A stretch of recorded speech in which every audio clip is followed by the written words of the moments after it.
नमस्कार दोस्तों, mother's glory study point channel पर आपका स्वागत है। आज हम वैदिक काल जो वैदिक सभ्यता है उसके अगले क्वेश्चन देखेंगे। तो आज का पहला जो क्वेश्चन है वो है वैदिक कालीन समाज की विशेषता है। ऑप्शन दे रखे हैं वैदिक काल में संयुक्त परिवारों की प्रधानता थी। दूसरा दे रखा आजीविका के मुख्य साधनों में कृषि, पशुपालन व कुटीर उद्योग धंधे थे। तीसरा ऑप्शन दे रखा है परिवार के कार्यों में महिलाओं के महत्वपूर्ण स्थान था। दोस्तों इसका जो आंसर है वो है उपरोक्त सभी। तीनों ही ऑप्शन सही दे रखा है। मतलब वैदिक काल में संयुक्त परिवारों की प्रधानता थी, सही है। आजीविका के मुख्य साधनों में कृषि, पशुपालन, कुटीर उद्योग थे, सही है। परिवार के कार्यों में महिलाओं का महत्वपूर्ण स्थान था, ये भी सही है। इसका आंसर हो गया 4 नंबर ऑप्शन सही। आगे देखते हैं वैदिक काल में शिक्षा का माध्यम था। क्या क्वेश्चन है? वैदिक काल में शिक्षा का माध्यम था मतलब कौन सी भाषा थी उस टाइम? हिंदी, प्राकृत, पाली या फिर संस्कृत? तो इसका आंसर है संस्कृत। ठीक है दोस्तों, आगे देखते हैं। आगे है निम्नलिखित में से किस विदुषी का संबंध वैदिक काल से है? किस विदुषी का संबंध वैदिक काल से है? ऑप्शन दे रखे हैं घोषा, लोपामुद्रा, श्रद्धा, अपाला और उपरोक्त सभी। तो दोस्तों चारों नाम दे रखे हैं ना, वो चारों स्त्रियां ही, चारों विदुषी ही क्या थी? वैदिक काल में थी। तो इसका मतलब ऑप्शन हो गया 4 नंबर ऑप्शन हमारा सही। घोषा, लोपामुद्रा, श्रद्धा और अपाला चारों स्त्रियां भी उस टाइम थी। आगे है वैदिक कालीन समाज के संबंध में कौन सा कथन सही है? पहला ऑप्शन दे रखा है जन्म से मृत्यु पर्यंत कुल 16 संस्कारों का प्रचलन था। दूसरा दे रखा बाल विवाह नहीं होते थे। तीसरा एक पत्नी प्रथा प्रचलन में थी। तो दोस्तों पहला ऑप्शन है जन्म से मृत्यु पर्यंत 16 संस्कार थे, सही बात। बाल विवाह नहीं होते थे, ये भी सही।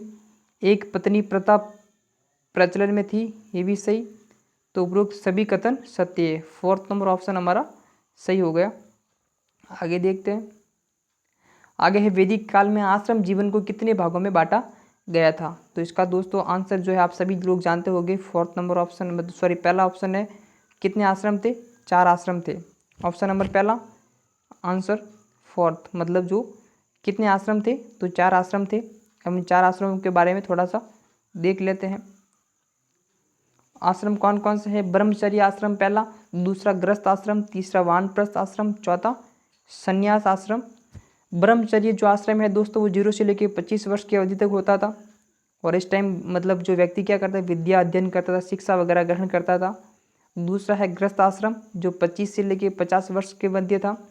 इस टाइम मतलब जो व्यक्ति है विवाह संबंधी कार्य करता था। मुख्य विवाह मतलब मुख्य संस्कार था उस टाइम विवाह, और मतलब बच्चे को जन्म देना वगैरह वगैरह, इसीलिए इसे संसार की रीढ़ की हड्डी कहा गया है। अब याद रखना ऐसा क्वेश्चन आ सकता है कि किस आश्रम को संसार की रीढ़ की हड्डी कहा है? तो वो है गृहस्थ आश्रम। तीसरा है वानप्रस्थ आश्रम जो 50 से लेकर 75 वर्ष की अवधि तक था। ठीक है दोस्तों, इसके समय इस टाइम क्या करता था? वो परिवार के दायित्व से मुक्त होकर मानव संपूर्ण समाज का हो जाता था। मतलब जो मनुष्य है वो परिवार के दायित्व से मुक्त हो जाता था और पूरा संपूर्ण समाज के लिए, भलाई के लिए कार्य करता था। और इसी के दौरान उसने आरण्यकों की रचना की है। बहुत मोस्ट बात है कि मनुष्य ने आरण्यकों की रचना किस आश्रम के समय की? तो वो है वानप्रस्थ आश्रम के समय। लास्ट है संन्यास आश्रम जो 75 से लेकर 50 वर्ष की अवधि के मध्य हुआ करता था। ये पूर्ण रूप से विरक्त हो, मनुष्य पूर्ण रूप से विरक्त हो जाता था भगवान के प्रति, ईश्वर की भक्ति में पूरी तरह विलीन, मोक्ष की प्राप्ति हो जाती थी उसे। आगे देखते हैं। आगे वैदिक काल में वर्ण व्यवस्था थी। वैदिक काल में वर्ण व्यवस्था थी जन्म प्रदान, कर्म प्रदान और राज्य प्रदान, या फिर उपरोक्त में से कोई नहीं। ऑप्शन दे रखे हैं जन्म प्रदान, कर्म प्रदान, राज्य प्रदान, उपरोक्त में से कोई नहीं। तो आप सभी लोग जानते हो वैदिक काल में वर्ण व्यवस्था दोस्तों वो थी कर्म प्रदान। सेकंड ऑप्शन सही है। कल हमने क्वेश्चन देखा था कि मैं कवि हूँ, मैं कवि हूँ, मेरे पिता वैद्य हैं, मेरी माता आटा पीसती है, फिर भी हम सब एक हैं।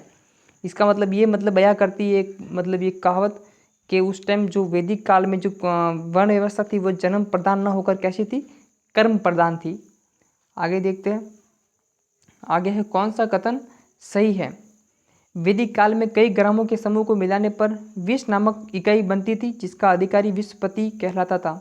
सही है ये कथन कि जो वैदिक काल में ग्रामों मतलब जो गांव है उनके समूह को मिलाने पर क्या बनती थी? विश्व नामक इकाई बनती जिसका अधिकारी विश्वपति। ये तथ्य याद मतलब थोड़ा सा ध्यान से देखना दोस्तों, ये बहुत इंपॉर्टेंट है कि ग्रामों के समूह को क्या मिलाने पर क्या बनती थी, विष नामक इकाई, जिसका अधिकारी विषपति कहलाता था। ये सही है। दूसरा जो ऑप्शन है वो कई विषयों के मिलाने से जन नामक इकाई बनती थी, जिसका अधिकारी शासक या फिर राजन कहलाता था। याद रखना, कई विषयों को मिलाने पर क्या बनती थी इकाई, जन, और इसका अधिकारी शासक या फिर राजन कहलाता था। तीसरा ऑप्शन है राजन राज्य का सर्वोच्च अधिकारी होता था। राजन राज्य का सर्वोच्च अधिकारी होता था। उपरोक्त सभी कथन सही है। आगे है वैदिक कालीन राजनीतिक जीवन के संबंध में सही है। वैदिक कालीन राजनीतिक जीवन के संबंध में सही है। ऑप्शन दे रखा है राजनीतिक जीवन का मूल आधार कुटुंब था। दूसरा है कई कुटुंबों को मिलाने पर ग्राम बनता था। तीसरा है ग्राम के अधिकारी को ग्रामीणी कहते थे। वापिस देख लेते हैं। पहला जो ऑप्शन है राजनीतिक जीवन का मूल आधार कुटुंब था, ये सही है। जो मूल आधार था वो था कुटुंब। फिर कई कुटुंबों को मिलाने पर ग्राम बनता था, ये भी सही है। फिर है तीसरा ऑप्शन ग्राम के अधिकारी को ग्रामीणी कहते थे। ग्राम के अधिकारी को ग्रामीणी, ये भी सही है। इसका मतलब जो ऑप्शन नंबर 4 है वो हमारा सही कथन है। आगे है आर्यों का मुख्य व्यवसाय था। आर्यों का मुख्य व्यवसाय कौन सा था, पशुपालन, कृषि, उद्योग या फिर सेवा। तो इसका जो आंसर है वो है कृषि। आर्यों का मुख्य व्यवसाय कृषि था, खेतीबाड़ी। आगे देखते हैं। आगे है कौन सा सही नहीं है, मतलब इनमें से एक ऑप्शन सही नहीं है। तो देखिए दोस्तों, पहला ऑप्शन है उर्वरा भूमि जहाँ फसल पैदा हो सकती है। दूसरा है खिल्ली भूमि, जो भूमि बंजर होती थी। तीसरा है पणी, व्यापारी वर्ग को वैदिक काल में इस नाम से जाना जाता था। फिर चौथा ऑप्शन है निष्क, पशुपालन का एक प्रकार। तो वापिस देखते हैं दोस्तों, पहला ऑप्शन क्या दे रखा है, जब फसल पैदा हो सकती है उसे उर्वरा भूमि कहेंगे, ये सही है। फिर जो भूमि बंजर होती थी उसे खिल्ली भूमि कहेंगे, ये भी सही है। फिर है पणी, पणी व्यापारी वर्ग था वैदिक काल में, ये भी सही है। लेकिन जो निष्क है दोस्तों वो पशुपालन का एक प्रकार नहीं है। तो इसका मतलब जो हमारा आंसर हो गया वो हो गया 4th नंबर ऑप्शन निष्क, पशुपालन का एक प्रकार। अब देखते हैं निष्क क्या था। तो दोस्तों निष्क जो था वैदिक काल में एक सिक्का था। क्या था, एक सिक्का। याद रखना कोइन, एक ऐसा क्वेश्चन पूछा जा सकता है आपको कि निष्क क्या है। तो निष्क एक कोइन है वैदिक काल में। क्या था, एक सिक्का था, याद रखना। आगे है आर्यों के समय किन पशुओं का पालन किया जाता था। आर्यों के समय किन पशुओं का पालन किया जाता था। ऑप्शन दे रखे हैं, पहला ऑप्शन गाय, भैंस, भेड़, बकरी और घोड़ा। दूसरा दे रखा है गाय, भैंस, जिराफ, बकरी। तीसरा दे रखा है गाय, भैंस, बाघ, बकरी, घोड़ा। चौथा दे रखा है उपरोक्त सभी। तो इसका जो दोस्तों आंसर है वो है 1st नंबर ऑप्शन। याद रखना गाय, भैंस, भेड़, बकरी और घोड़ा। आगे है ऋग्वेद कालीन नदियों का वर्तमान नाम नहीं है, मतलब इनमें से एक ऑप्शन दे रखा है वो गलत दे रखा है, मतलब ये नदियाँ और उनका वर्तमान नाम। तो देखते हैं, पहला ऑप्शन है कुवा, कुवा को काबुल। दूसरा कुर्मुदा को वर्तमान नाम कुरुम है। तीसरा है गोमती स्वात। चौथा है वित सवा, जिसका वर्तमान नाम झेलम है। तो दोस्तों देखते हैं, कुवा का वर्तमान नाम काबुल है, सही है। कुर्मुदा का वर्तमान नाम कुरुम है, सही है। वित्सवा का वर्तमान नाम झेलम, ये भी सही है। लेकिन गोमती का वर्तमान नाम स्वात नहीं है दोस्तों, ये गलत दे रखा है। तो इसका मतलब जो आंसर हो गया वो हो गया हमारा 3 नंबर ऑप्शन। गोमती का वर्तमान नाम स्वात न होकर क्या नाम है गोमती का, गोमल। क्या नाम है, गोमल, याद रखना। तो दोस्तों अन्य नाम देख लेते नदियों के, नदियाँ और वर्तमान नाम। तो देखिए दोस्तों, गोमती का वर्तमान नाम गोमल है। सुवस्तु का वर्तमान नाम स्वात है। द्वस्वती का वर्तमान नाम सरस्वती है। सतुत्री का वर्तमान नाम सतलज है। विपाशा का वर्तमान नाम व्यास है। परोशनी का वर्तमान नाम रावी है। और अस्कनी का वर्तमान नाम चिनाब है। आगे देखते हैं, ऋग्वेद काल में कौन से 3 देवता महत्वपूर्ण थे। तो ऑप्शन दे रखे अग्नि, इंद्र, विष्णु। दूसरा दे रखा है रुद्र, विष्णु, इंद्र। तीसरा इंद्र, रुद्र, वरुण। चौथा अग्नि, इंद्र और सोम। तो इसका जो आंसर है दोस्तों वो है 4th नंबर ऑप्शन, अग्नि, इंद्र और सोम। याद रखना, तीनों ही देवता ऋग्वेद काल में बहुत महत्वपूर्ण थे। कौन कौन से, अग्नि, इंद्र और सोम। और इनमें से सबसे महत्वपूर्ण कौन था, तो वो था दोस्तों इंद्र। इंद्र जो था दोस्तों वो पहले युद्ध का देवता था और बाद में क्या बन गया, वर्षा का देवता बन गया। याद रखना, इंद्र पहले था युद्ध का देवता था और लेकिन बाद में क्या बन गया, वो वर्षा का देवता। आगे देखते हैं। आगे है ऋग्वेद काल की रचना किस भाषा में हुई थी, ये बहुत मोस्ट है। ऋग्वेद काल की रचना किस भाषा में हुई थी? ऑप्शन दे रखे हैं प्राकृत, संस्कृत, पाली और ब्राह्मी।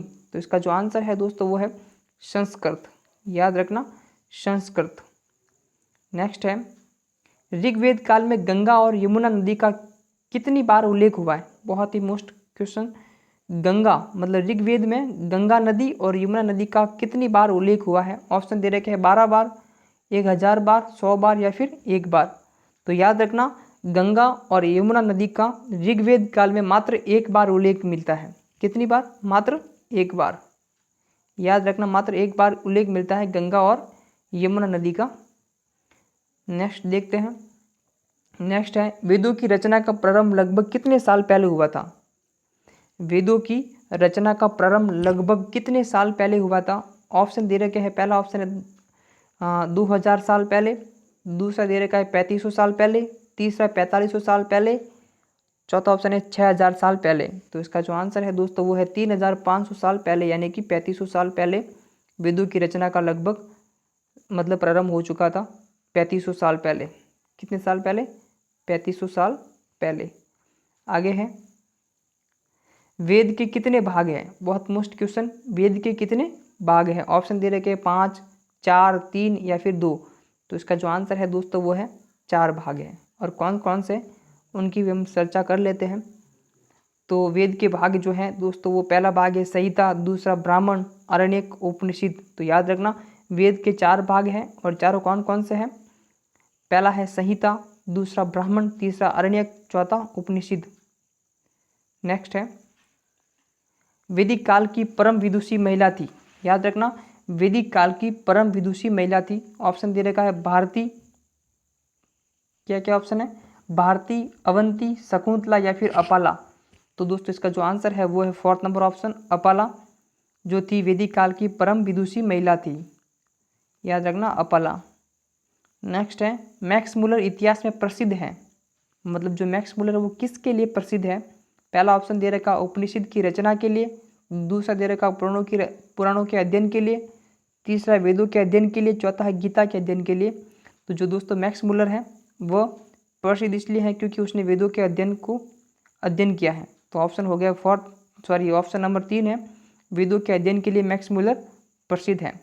मैक्स मुलर वेदों के अध्ययन के लिए प्रसिद्ध हैं। तो ऑप्शन नंबर 3 जो है वो हमारा सही आंसर है। नेक्स्ट है, ऋग्वेद में सर्वाधिक संख्या में सूक्त हैं, मतलब किसको समर्पित है?